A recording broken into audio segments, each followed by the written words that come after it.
al despertar.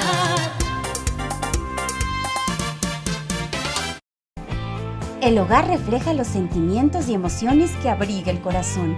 Y para exteriorizar tus alegrías está Mundo de Maravillas, que te ofrece las novedades y detalles más originales para diseñar y decorar cada ambiente familiar con un toque de creatividad y amor.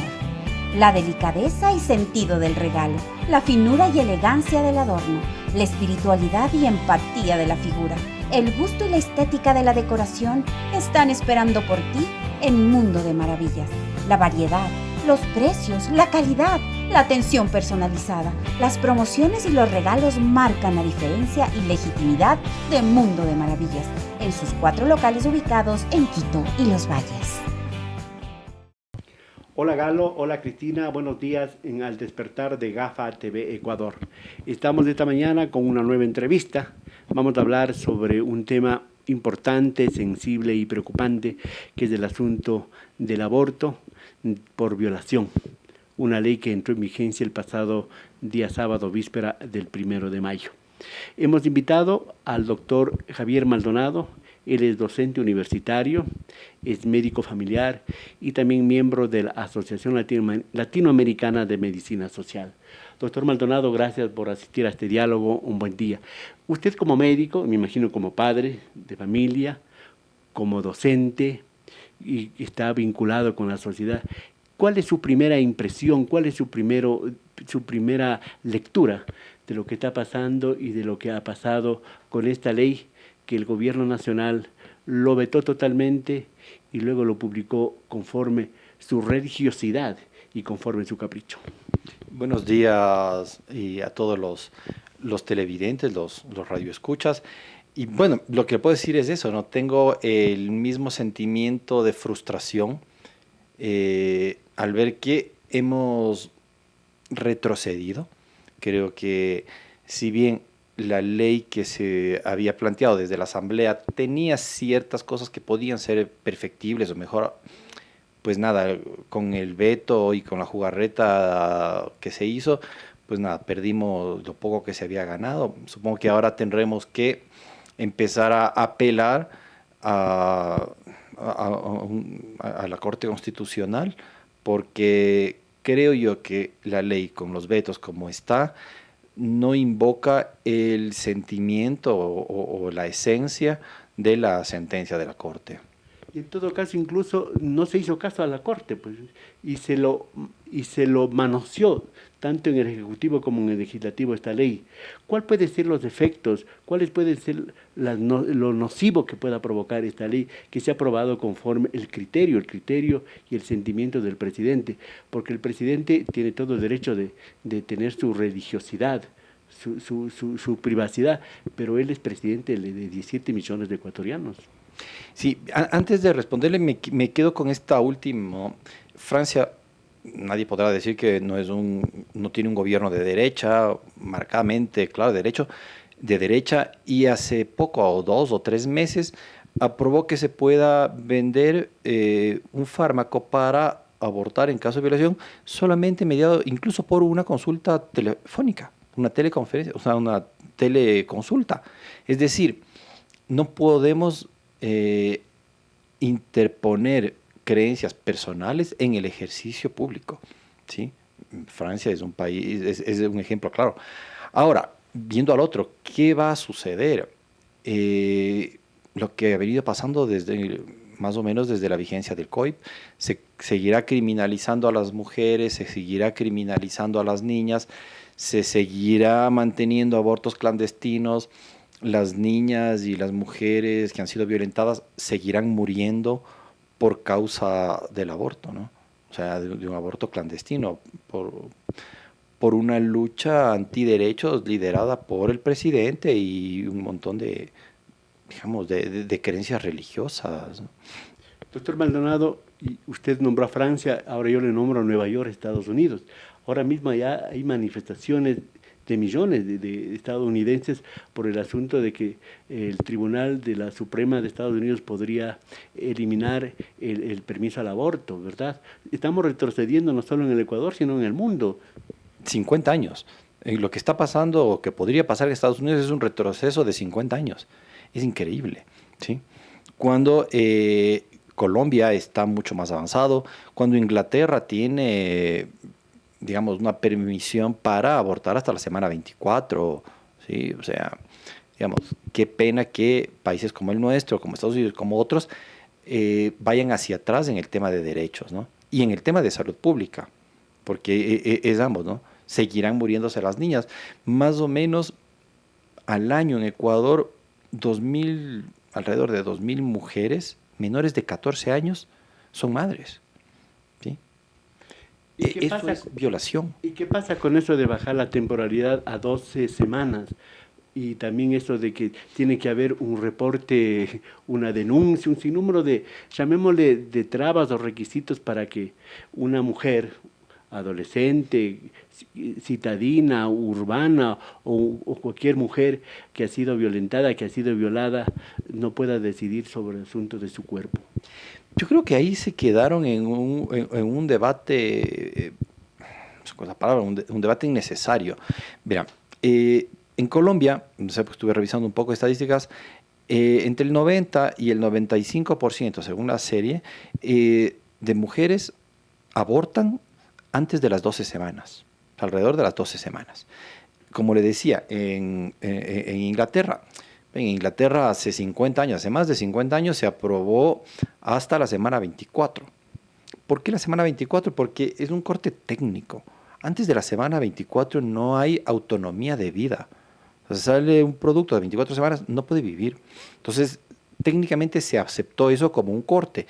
Y a pesar de eso, de tener un margen amplio como 24 semanas, el 1% de los abortos se dan más allá de las 20 semanas. Es decir, el 99% de los abortos se dan antes de las 20 semanas, ¿sí? Donde no hay ninguna probabilidad de vivir. Y hablamos de Inglaterra, que tiene el mejor de los mejores sistemas de salud y todo, menos acá. Entonces, lo otro es seguir poniendo barreras, es revictimizar, ¿sí? Sí, entonces ahora tengo que ir a una notaría para hacer la declaración juramentada, o tengo que someterme a un examen médico legal, o tengo que esperar una sentencia. O sea, por Dios, eso lo que hace es ampliar los tiempos, ¿sí? Ampliar las barreras temporales, porque hasta que primero una niña se dé cuenta que está embarazada, luego que se decida a comentarlo, luego que o sea, todo este camino se van más allá de las 12 semanas, 14, 15, 16 semanas. Y entonces esa niña tiene solamente dos caminos. La una, tener que aceptar una maternidad forzada que no quiere, que no garantiza de ningún modo calidad de vida, ni para ella ni para su hijo, ¿sí? O hacerse un aborto clandestino, con el riesgo de morir, de tener secuelas, de tener lesiones, ¿sí? Entonces, o sea, mi propuesta sería que no haya límites. Pero ya que en el dictamen de la Corte se ponía más o menos como que se deberían poner requisitos mínimos, hay que definir los márgenes temporales, deberían ser lo más amplios posibles, lo más amplios. Por lo menos mantener el estándar de Inglaterra, o sea, vamos a las 24 semanas. Eso lo único que va a hacer es que la franja más pequeña de mujeres que tomaron la decisión o que pudieron hacerlo a una edad más avanzada de su gestación tengan menos riesgo. Doctor, y usted como médico se habla de la cláusula de conciencia. ¿Qué piensa de eso? Ya, eso es muy interesante, porque siempre dice, ¿quiénes tienen derecho a tener una, ¿cómo se llama? La palabra exacta es, bueno, de conciencia, la objeción de conciencia, ¿sí? Entonces, ¿quién tiene derecho? La pregunta no es esa. Todos tenemos derecho a objetar conciencia. La pregunta es, ¿quiénes no pueden objetar conciencia? Y quienes no pueden objetar conciencia son, primero, las instituciones, como está en el veto, porque son instituciones. Las instituciones no tienen conciencia. Entonces, una institución pública o privada es una persona jurídica que no tiene conciencia. Por tanto, no calza la objeción de conciencia. No pueden objetar conciencia los jueces. porque un juez falla en derecho, no falla en conciencia. ¿Sí? Y no pueden objetar conciencia quienes con su decisión vulneren decisiones o derechos de terceros. Es decir, yo como profesional sanitario, como médico, no puedo negarme a practicar un aborto. Si no quiero hacerlo, debo dejar la profesión. Debo dejar el ejercicio, debo buscar otra especialidad, buscar otra cosa. Pero no puedo negarme, ni individual, mucho menos institucionalmente. ¿Sí? Entonces, el tema de la objeción de conciencia se lo maneja muy sutilmente, hábilmente, pero hay estas tres condicionantes clarísimas de quienes no pueden objetar conciencia. Es subjetivo eso, ¿verdad? Pero eso no puede ir en contra del derecho de terceros. Claro, y digamos, no es tan subjetivo, es totalmente objetivo. O sea, si mi decisión va a afectar su derecho, yo no lo puedo hacer. Eso es clarísimo, es objetivo. ¿Sí? Mi derecho no puede estar por encima del suyo, ni del derecho de nadie. La cosa es súper clara, es clarísima. ¿Sí? Si no quiero, ¿no? Yo conozco algunos casos, digamos, de compañeros, de colegas de la universidad, que en el transcurso de su formación médica, por una cuestión de principios, yo quería ser ginecólogo, pero no puedo, no estoy a favor de esto, prefiero no ser ginecólogo, y optaron por otra especialidad. Quizás sea una cuestión radical o como lo quieran ver, pero es más o menos para ejemplificar que una decisión mía no puede afectar el derecho o la decisión de otra persona. O sea, mi conciencia debe ser analizada desde el inicio. Si esa conciencia puede obstruir el ejercicio de un derecho, entonces yo puedo un poco cambiar de rumbo personalmente, ¿sí? En todo caso, usted como médico familiar, como docente, ¿qué futuro le ve a esta ley? ¿Cree usted que la Corte Constitucional pueda fallar nuevamente y dejar algunos artículos de toda la ley como inconstitucional? Bueno, pues yo en el tema de derecho no conozco mucho cuál es todo el trámite legislativo. Yo esperaría que la Corte haga prevalecer la esencia de la sentencia, ¿sí?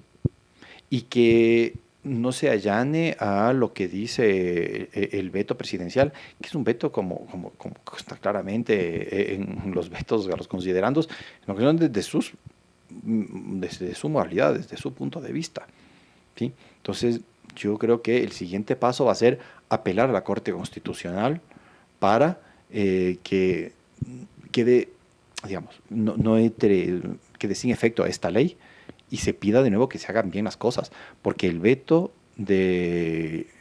presidencial es terrible.